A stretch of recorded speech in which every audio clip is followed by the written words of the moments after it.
Ainda não? Daqui a pouco, então, a gente vai para o Rio de Janeiro trazer informações de uma operação importante que está acontecendo por lá, né? Um desembargador federal foi preso acusado de vazar informações sobre a operação que apura o envolvimento do agora ex-deputado estadual TH Joias com o Comando Vermelho. A Fernanda Caldas já está posicionada aqui com a gente e traz as informações. Boa tarde, Fernanda.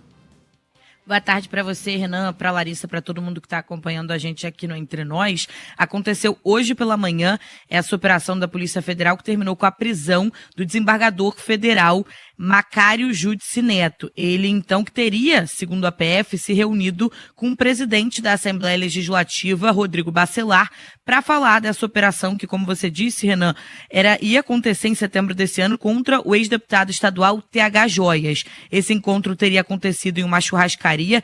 O Macário foi preso hoje em casa, na Barra da Tijuca, na zona sudoeste do Rio. Já foi levado para a Superintendência da Polícia Federal, que fica na zona portuária aqui do Rio, onde ele está cumprindo, então, esse mandado de prisão preventiva numa sala do Estado Maior. Segundo a PF, nesse jantar que teria acontecido nessa churrascaria, o Macário teria avisado ao Bacelar sobre a operação contra o Tiago Raimundo dos Santos, o TH Joias, o desembargador que, inclusive, foi escolhido como relator, nesse caso, no Tribunal Regional Federal da 2ª Região. Por isso, então, ele teria as informações de que essa operação iria acontecer, teria alertado o Rodrigo Bacelar, que, por sua vez, alertou, então, o deputado TH Joias, o TH Joias, que é considerado o braço do Comando Vermelho dentro da Alerj.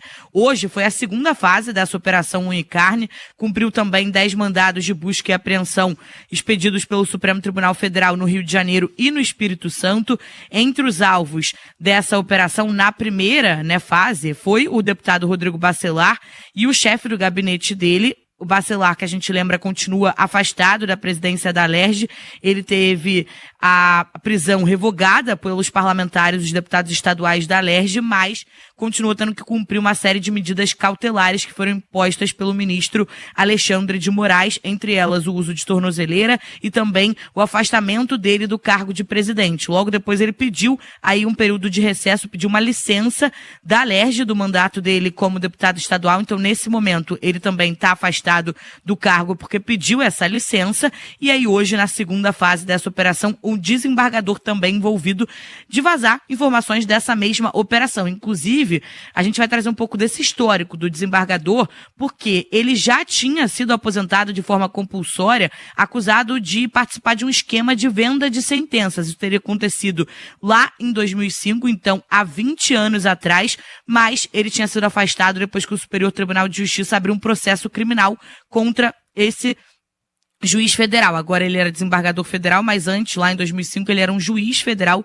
Então teve essa aposentadoria compulsória, mas em dezembro de 2022, essa medida foi derrubada pelo Conselho Nacional de Justiça, que formou maioria para o retorno dele. E aí, depois disso, ele conseguiu, então, um cargo de desembargador federal, atuando no Tribunal Regional da 2ª Instância, aqui no Rio de Janeiro. Segundo o portal de transparência, a gente procurou também o salário dele, que gira em torno de R$125 mil por mês.